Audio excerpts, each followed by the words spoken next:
Tara, magluto tayo ng pansit na kinamatisan.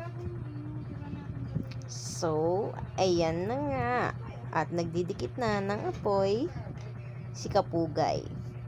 Ayan, at habang nagdidikit ng apoy, syempre naglilinis ng lola nyo ng kawali. So, ayan. Kumuha siya ng kayas ng mga dahon-dahon na may konting sanga-sanga. Diba? Konting apoy, konting pospro, usok.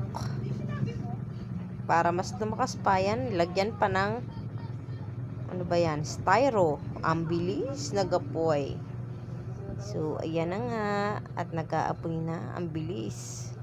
So, ganyan yung pag-aapoy namin dito sa Isla Bonita.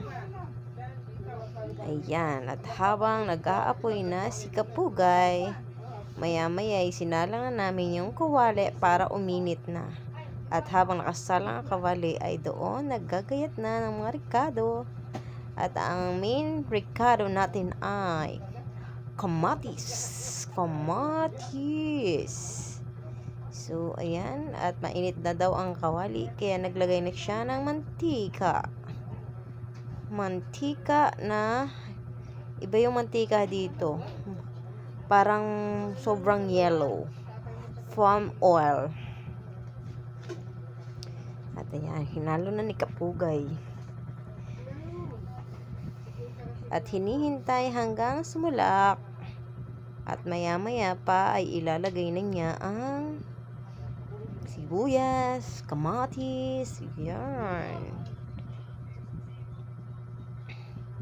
At ayan na nga, inuna pala niya yung itlog. Kakaiba talaga ang pagluluto ng pansit dito. Inuuna yung itlog. So, ayan na nga. At nilagay na ang unang itlog. At ang pangalawang itlog. At ayun, minekos-mekos na. Hinalo ng hinalo. Hanggang siya ay maging parang halo-halo. Ayan, sobrang scrambled na yung egg. So, yan. Ngayon lang din ako makakatikim ng ganan na pansit. Dito lang yan sa, iba talaga yung luto ng mga Cebuano, kakaiba. Ayan, at sabi nila, mas masarap daw ang luto kapag kasa ka lang di kahoy.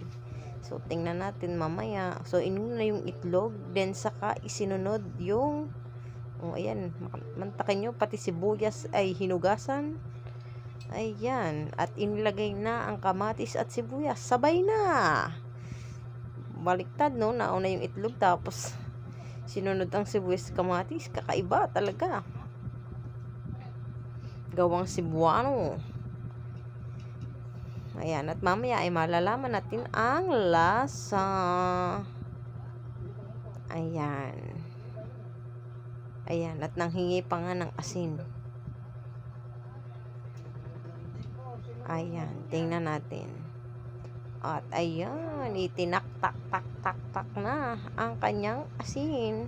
At ayan, minekos-mekos na niya. O, di ba? Minekos na naman niya. Oh, ayan. Ayan. Hinalo ng hinalo. Minekos. Nilagyan. Asin lang ang ilagay. Ayan, at hinalo. Hanggang sa naging parang tortang kamatis na siya. Then, after nyan, nilagyan ng tubig at nilagyan na naman ng asin. Ayan, naging parang sarsyadong itlog na kamatis. Ayan, naging parang sarsyado na siya. Ayos. At pinakulo at pagkatapos ay inilagay na ang pansit canton. Ayan, ilagay ang pansit canton. Ang pansit canton ni Kapugay. Ayan. Lakas lakas talaga ng apoy pag may kawayan. Ayan na nga. At hinalo hanggang sa lumambot. Ayan na. Hanggang sa iga ang tubig. At maya-maya pa ay nilagyan na ng hipon. No, di ba? Akalain mo may hipon pala yung Ricardo. At ayan. At maya-maya yan ay hahanguin na. Dahil ayan, at naiga na. Ayan, nagkaroon pa ng tuko. Pati yung tuko ay nakasing ayon. Ayan, naiga na. Sobrang sarap na niyan. Ayan. At malapit na. At eto na, hanguin na natin. At eto na ang finished product. So, gusto nyo rin makatikim? Try! Kinamitisang pansit.